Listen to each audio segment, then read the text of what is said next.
Hey friends, today is all about different types of yarn. I am going to be going over what to look for on the label and also just some general information about the different types of materials that are made for yarn. Um, I'm doing this video because when I first started crocheting years ago, there was a sale, I just bought a bunch of random skeins of yarn that I thought were really pretty, and I had no idea what I was buying or, what all the different types were, and I actually didn't even buy enough of any of it to make a bigger project. So one thing you're going to need to look at on the label is what the yarn is made out of. This is 100% acrylic. It is great for a lot of different projects. It's great for beginners to practice on. You have to be careful because it does not do well with heat. You can't use this in the kitchen with like pot holders or things like that. And in fact, right here it shows you cannot iron anything made with this yarn because it will start to melt the fibers in the yarn. You can wash it and dry it, but definitely on low heat, but definitely stay away from the iron. Some more important information is the size of the yarn. This is a size 4 medium weight yarn. You'll also hear this referred as worsted weight yarn. So this is just your basic standard typical yarn.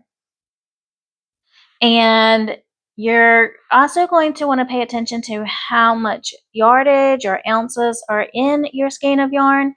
If you're following a pattern, sometimes it will tell you about how much you're going to need. If it does, you definitely want to check this out and check out the dye lot number, because sometimes with different dye lots, the colors aren't consistent and it's noticeable. So always make sure you are looking on the label. It might be in a different place. You can saw where I turned it, but it's going to tell you what that lot number is. Try to get it to be the same if at all possible for your project. The other information that you're going to need to look at is it will recommend a hook size. This recommends an size I or 5.5 millimeter hook. If you didn't watch my first video on tools and hooks and why there's a letter and a number, go ahead and go check that out now. But this also gives you a gauge to try to make sure that you're using a hook size and tension that's going to work with this yarn. So if you do 12 single crochet over 15 rows, it is supposed to give you a 4x4-inch square. This is especially important as you're beginning to make sure that your tension is correct and that your stitches aren't too loose or too tight. So again, if you do 12 single crochet for 15 rows, then that's going to give you that 4x4-inch square. I will caution that this is a recommendation, but a lot of time when you start a pattern, they may have a different hook size than what is recommended on here. So always go by your pattern. There's a reason why that pattern lists a specific hook size. So I would start with what the pattern says, not necessarily what's on this label. So that is our acrylic yarn. I'm going to switch over and show you this Cuddle Craft Tube yarn from Michaels. It also, the label looks a little bit different, but has all the same information. It's also a medium 4-weight yarn, but it's made out of cotton and nylon. And what I like about this yarn is that it's a tube. It's extremely easy to crochet with, and it's very easy to see the stitches and what you're doing. So this is perfect for beginners. And in my next video where we start actually getting into crocheting some beginning stitches, this is what I'm going to be using so you can see those stitches and see very clearly what I'm doing. So this is a great yarn to practice with as well. And I'm going to switch over right here to some cotton yarn. You can see it's a lot smaller than that acrylic yarn was. This is great for kitchen projects because it will withstand the heat. It's also a worsted weight yarn. It's a size 4. You might see that some cotton yarn is a lot stiffer. The feel of it is not as soft as acrylic, but it does soften up typically once you wash the project that you've made. So that's some cotton yarn in worsted weight. And before I switch over to the bulkier sizes, I do want to just show you how that yarn is not standardized across companies.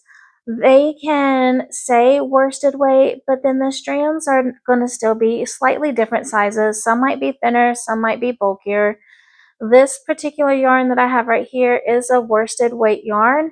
When I'm holding it just like this, it looks like the acrylic yarn the strand does. It's not noticeably smaller. But then when I crochet with it, so you're looking at this section right here, you can see how much smaller those stitches are than the regular acrylic worsted weight yarn right here.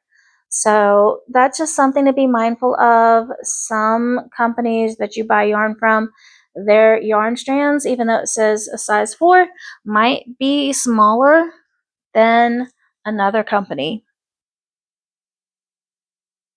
And then we get into the bulkier sizes. So this is a bulky size 5 yarn. It's Lion Brand Posh Twist. I also love the Big Twist Posh yarn at Michael's. This is my go-to when I'm making any kind of amigurumi or those stuffed animals. It's very soft. It's referred to more as like a blanket style yarn also. It's made out of 100% polyester, so it's got a different feel and texture to it. It's easy yarn to be able to, if you make a mistake, pull your stitches out and redo it. Some of the chenille and velvet yarns that you see, when you make a mistake and you try to undo it, it'll get all tangled up and it'll get stuck, and the fibers on the yarn will start coming off. It's hard to use those to sew body pieces together if you're making an animal and sewing on arms and legs and things like that. So this is my go-to yarn just because it's so easy to work with and I don't get pieces of yarn all over me or the area that I'm working in. So that's a size 5 bulky. And this is a Bernat blanket yarn that's also popular for amigurumi, and it's a super bulky size 6 yarn. So it's a little bit bigger and thicker. It definitely takes a bigger hook size than even the bulky yarn. But again, there are yarn companies out there that you buy a size 6 super bulky and it's more like a size 5.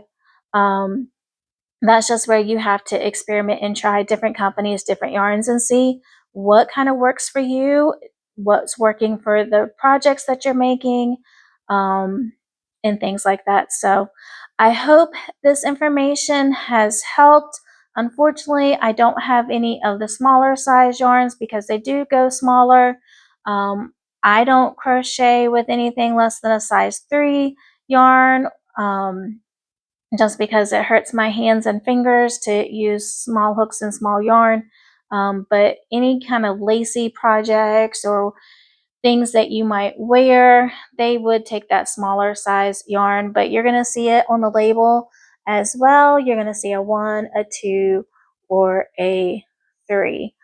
So if you have a pattern that calls for those smaller size yarns, just go straight to the label and you'll find it, and it'll show you exactly what size yarn it is. I hope this helps. Stay tuned. My next video, we are actually diving into some beginning crochet stitches.